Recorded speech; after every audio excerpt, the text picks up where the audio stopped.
जाए, मैं पीएम किसान सम्मान निधि मैं उनको पात्र बनाने का नियम हमारे पास है, हम उनको पात्र बना देंगे। और प्रधानमंत्री जी ने एक और प्रधानमंत्री किसान सम्मान निधि की जो एक किस्त है जम्मू कश्मीर के किसानों के खाते में भी डालने वाले हैं जल्दी, ताकि अभी समय के पहले पैसा मिल जाएगा तो किसानों के काम आ जाएगा। मेरे भाइयों, मैं कोई भाषण देने, फसल बीमा योजना तो मेरे अधिकारियां बैठे हैं, राज्य सरकार भी उसका आकलन कर रही है। आप पूरी गहराई से आकलन कीजिए। बीमा कंपनियों से भी हमने बात की है, आपकी बात भी होगी बीमा कंपनियों से। लगभग 60,000 किसानों का बीमा है, उनको लगभग पूरी भरपाई। मैं टीम लेकर इसलिए आया हूं कि कोई उसमें कोताही ना हो, कोई गड़बड़ ना हो, क्योंकि इस समय जरा भी लापरवाही या कोताही किसान के साथ अन्याय होगा और ऐसा अन्याय करना पाप है, पाप। तो वो किसी भी कीमत पर ना हो। लगभग हम बीमित किसानों की नुकसान का लगभग भरपाई की स्थिति हम पैदा कर देंगे फसल बीमा योजना के माध्यम से। तो हमारे अधिकारी यहां आए हैं, वो खुद देखेंगे बीमा कंपनियों के साथ, तो मैं भी बैठूंगा ताकि लिबरली किसानों को हम ठीक से राहत की राशि जो वो मिलेगी, उसके अलावा फसल बीमा योजना की राशि हम देने का काम कर सकें। हमारी जो किसान भाई भी बैठे हैं यहाँ पर, किसानों को पहली बार किसान सम्मान निधि अगर किसी ने दिए तो यशस्वी प्रधानमंत्री नरेंद्र मोदी ने दिए हैं। जोरदार अभिनंदन करें मोदी जी के लिए एक बार फिर। किन किन को 5,000 और 6,000 किसान सम्मान निधि मिलती है, हाथ खड़े करके बताओ किसानों की तरफ से। और किसान के साथ साथ हमारी सरकार भी दे रही, और अब रोजगार के लिए भी कारखाना खुलने वाला है। यहाँ खेत में किसान अपनी फसल लगाएंगे और बाद में जो भूसा बचता है, पराली बचती है, वो पराली भी खरीद करके आप प्लांट लगा रहे हैं। जोरदार अभिनंदन करें अपने इस नए क्षेत्र के नए काम के लिए। सारे किसानों को आमदनी होगी, जिसको हमारी हिंदी के मुहावरे से समझ सकते हैं, आम के आम और गुठलियों के। अब बताओ, हमारी फसल तो हमारे घर आ जाएगी, लेकिन बचे हुए कचरे से भी हमारे किसानों की आय मिलेगी, किसानों को आमदनी होगी, लोगों को प्रत्यक्ष भी रोजगार मिलेगा और खेत फोकट में साफ हो जाएगा। जोरदार अभिनंदन करो बदलते दौर में, बदलते समय के लिए। ये सारे काम क्यों हो पा रहे हैं? ये सारे काम इसीलिए हो पा रहे हैं कि हमारे बीच देश के प्रधानमंत्री गरीब परिवार से आने वाले, मजदूर परिवार से आने वाले, चाय चाय करके चाय के माध्यम से अपनी पहचान बनाने वाले, दुनिया के सबसे बड़े गणतांत्रिक देश के सबसे बड़े नायक यशस्वी प्रधानमंत्री के नेतृत्व में देश आगे बढ़ रहा। जोरदार अभिनंदन करें नरेंद्र मोदी जी के लिए। तुम्हें निर्यात करने के लिए 6 लाख से ज्यादा कपास उत्पादक आदिवासी सहित किसान भाई अपने अपने खेत में अगर फसल लगाए तो उनको प्रोत्साहन देने के लिए 2000 एकड़ से बड़े पूरे देश के सबसे बड़े इंडस्ट्रियल पार्क का उद्घाटन करने के लिए हमारे बीच पधारे। जोरदार अभिनंदन करें माननीय मोदी जी के लिए। अब हमारा कोई भी कार्यक्रम जब से सरकार बनी है, गणेश सिंह जी, नागेंद्र सिंह जी, अपने पूरे क्षेत्र के अंदर विंध्य का कोई भी इलाका, कोई भी गरीब, कोई भी युवा, महिला अगर काम धंधा चाहे तो सरकार अब यही रोजगार दिलाएगी, यही विंध्य की धरती पर। जोरदार अभिनंदन करें। और केवल रोजगार के लिए किसी कारखाने में जाने की जरूरत नहीं, अपने घर के अंदर भी यहां महिला स्वयं सहायता समूह के माध्यम से। और लाडली बहनाएं, आपको तो दोनों हाथ जोड़ के प्रणाम करता हूं सभी बहनों के लिए। इसी रक्षाबंधन सावन के महीने में अभी आपको हमने 1250 अलग और 250 अलग दिए, लेकिन ये कांग्रेस के लोग, क्या गलत भावना है इनकी। सब्जियां और बागवानी फसलें हैं, उसके लिए भी हमारा सिंचाई क्षेत्र में 17,000 रुपए प्रति हेक्टेयर का प्रावधान है, तो उसका भी प्रावधान है 22,500 रुपया प्रति हेक्टेयर। ये जो हमारी कृषि वानिकी की फसलें उसके लिए प्रावधान है। तो ये चूंकि करना राज्य सरकार को असेसमेंट है, आप जब ये असेसमेंट ठीक से कर लेंगे तो ये राशि भी एनडीआरएफ के तहत राज्य सरकार को मिलेगी, क्योंकि बटना है राज्य सरकार के थ्रू, तो उसको भी हम करने का काम करेंगे। पशु में भी अगर गाय, बैल, भैंस बह गए हैं तो दुधारू पशु जैसे भैंस, गाय, उनमें 37,500 रुपया, और घोड़ा बैल जैसी अगर कोई है तो 32,000 रुपया, और बछड़ा या टट्टू या खच्चर या छोटे जो रहते हैं उनके लिए 20,000 रुपया का प्रावधान है। ये मैं इसलिए बता रहा हूं कि प्रावधान किया गया है, और पूरा आकलन करने के बाद जिनके पशु मरे होंगे उनको ये राशि दी जाएगी, ताकि पशु अगर चले गए तो उसकी भी क्षतिपूर्ति करने का हम लोग एक सीमा तक काम करें, तो वो भी निश्चित तौर पर किया जाएगा।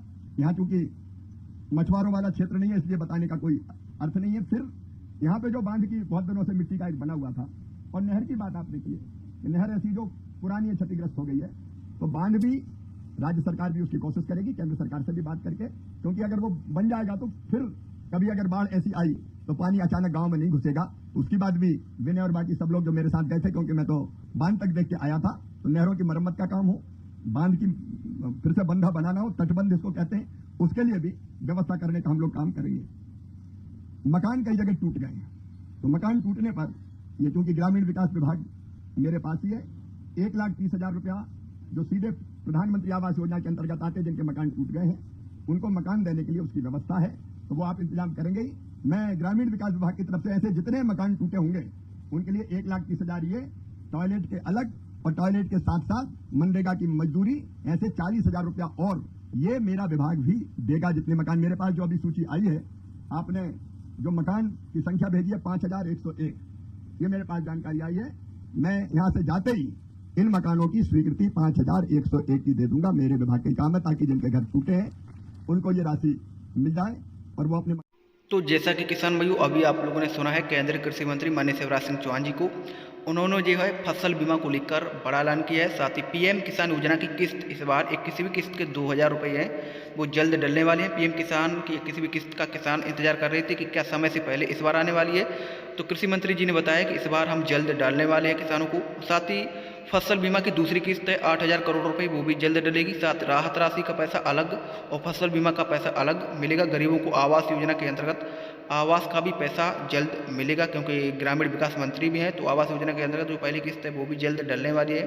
फसल बीमा की राशि भी डलने वाली है 8,000 करोड़ रुपए की दूसरी किस्त। साथ ही पीएम किसान योजना का पैसा भी डलने वाला है। और मुख्यमंत्री डॉक्टर मोहन यादव जी ने किसानों के लिए भी ऐलान किया है, लाडली बहना योजना के अंतर्गत जो राशि है वो भी आने वाली है आप लोग के खाते में। 29वीं किस्त 1,500 रुपये की इस बार मिलेगी दीपावली से पहले, ये भी बड़ी घोषणा की। आप लोग वीडियो को पूरा देखें। बहुत अच्छी योजना चलाई है जिसमें तुरंत नुकसान की भरपाई का प्रावधान रहता है, उसको भी मैंने आपको बताया कि वो भी हम करेंगे। और इसके अतिरिक्त सड़कें और बाकी चीजों का तो राज्य सरकार पूरा ज्ञापन देगी, और केंद्र सरकार की टीम ने जो जांच करी है उसके आधार पर हम केंद्र सरकार प्रधानमंत्री जी की आशीर्वाद से निश्चित तौर पर विशेष रूप से व्यवस्था करने का काम करेगा। गरीब भाई बहनों के लिए मनरेगा की मजदूरी वैसे 100 दिन होती है। मैं राज्य सरकार को यह कहना चाहता हूं कि 150 दिन की मजदूरी जो बाढ़ पीड़ित इलाके उनमें हम देंगे, ताकि उनको ज्यादा रोजगार मिल सके, मजदूरी मिल सके। उन कामों को भी हम करने का काम करेंगे। जैसा मैंने बताया कि माननीय गृह मंत्री जी स्वयं हाँ, एक बात और मैं बताना चाहता हूं आपको। जब पिछले दिनों में आया था आरएसपुरा, तो वहां सीमा पर रहने वाले कई किसान जो जमीन पर खेती तो कर रहे हैं, लेकिन खेती उनके नाम नहीं है, उनका स्वामित्व नहीं है। मैं डॉक्टर साहब ये निवेदन कर रहा हूं, आप और मुख्यमंत्री जी बात कर लीजिए, मुझे केवल आप एक प्रमाणित करके दे दीजिए कि यही खेती कर रहे हैं और जमीन पर यही काबिज है। उतना भर करने से मैं प्रधानमंत्री किसान सम्मान निधि में उनको पात्र बना लूंगा, लेकिन राज्य सरकार को प्रमाणित करना पड़ेगा। तो आप प्रमाणित करवा दीजिए और एक चिट्ठी मेरे पास आ जाए कि ये सूची है और ये सूची में ये किसान है, ये किसान ही वहां खेती कर रहे हैं, यही उस जमीन के लिए राज्य सरकार ने अधिकृत किया हुआ है। इनको अधिकृत तो हमने किया ही है, क्या आप करो तो मुझे यही मिल जाए कि राज्य सरकार ने अधिकृत किया हुआ है, ये चिट्ठी मिल जाए। मैं पीएम जब किसान की फसल बर्बाद होती जो मैंने देखी है, अभी हमारे आदरणीय गृह मंत्री अमित शाह जी बहुत पहले आ गए थे, वो नुकसान देख के गए। राजनाथ जी आए, हमारे बाकी मंत्रीगण आए। प्रधानमंत्री जी की चिंता आप समझ सकते हैं। और आज मैंने स्वयं कृषि मंत्री के रूप में, ग्रामीण विकास मंत्री के रूप में पूरे रेत के वो टीले देखे जहां कभी फसलें लहलहा रही थी। कहीं मिर्ची थी, कहीं बासमती धान थी, कहीं मक्का था। और मैं केवल बड़ियाल ब्राह्मणा की बात नहीं कर रहा, और केवल बड़ियाल ब्राह्मण। तो किसान भाइयों आप लोग वीडियो को पूरा देखें। केंद्रीय कृषि मंत्री शिवराज सिंह चौहान और मुख्यमंत्री डॉक्टर मोहन यादव जी ने किसानों, गरीबों और लाडली बहनों को लेकर बड़ी घोषणा की है। और केंद्रीय कृषि मंत्री शिवराज सिंह चौहान जी ने बताया है कि किसानों को मुआवजा राशि भी मिलेगी, राहत राशि अलग मिलेगी और फसल बीमा की राशि जल्द मिलेगी। बीमा कंपनी को मैंने आदेश दे दिया है। फसल बीमा की जो दूसरी किस्त है 8,000 करोड़ रुपये, वो जल्द डाली जाएगी। आप लोग वीडियो को पूरा देखें और चैनल को सब्सक्राइब जरूर करें। उसका भविष्य बर्बाद होता है, उसकी जिंदगी बर्बाद होती है, बच्चों का भविष्य तबाह हो जाता है, चौपट हो जाता है। फसल एक बार खराब हो गई तो कई साल तक पनपता नहीं है किसान। उसी दर्द को मैंने आज खेतों में जाके देखा है। मैं रेत खोद के देख रहा था कितनी रेत है, तो रेत में खोदता रहा, धरती दिखाई नहीं दी मुझे। 3-3 फीट 4-4 फीट रेत के टीले जमे। केवल एक फसल खराब नहीं हुई है। जब तक ये रेत नहीं जाएगी तब तक दूसरी फसल कैसे पैदा होगी। तो सवाल दूसरी फसल का भी है। पशु बहे हैं, कई मवेशी बह गए हैं। बगल में लगा पाकिस्तान है, कुछ तो मुझे लोगों ने बताया कि पाकिस्तान निकल गए, क्योंकि जान बचाने के लिए जिसको जहां जगह मिली वहां भागा। नुकसान बड़ा है, आपदा गहरी है और लोगों के दर्द भी गहरे हैं। मैं आज आपसे यही कहने आया हूं कि केंद्र सरकार राज्य सरकार के साथ मिलके प्रधानमंत्री जी के आशीर्वाद से इस आपदा से किसानों को बाहर निकाल के ले जाएगी। आपका दर्द हमारा दर्द है, आपकी तकलीफ हमारी तकलीफ है। जब ये आपदा थी किसानों की आंखों में आंसू थे, लेकिन आज मैं ये कहने आया हूं कि मत बहाओ आंसू, दुखी मत हो। हम फिर से मेहनत करेंगे।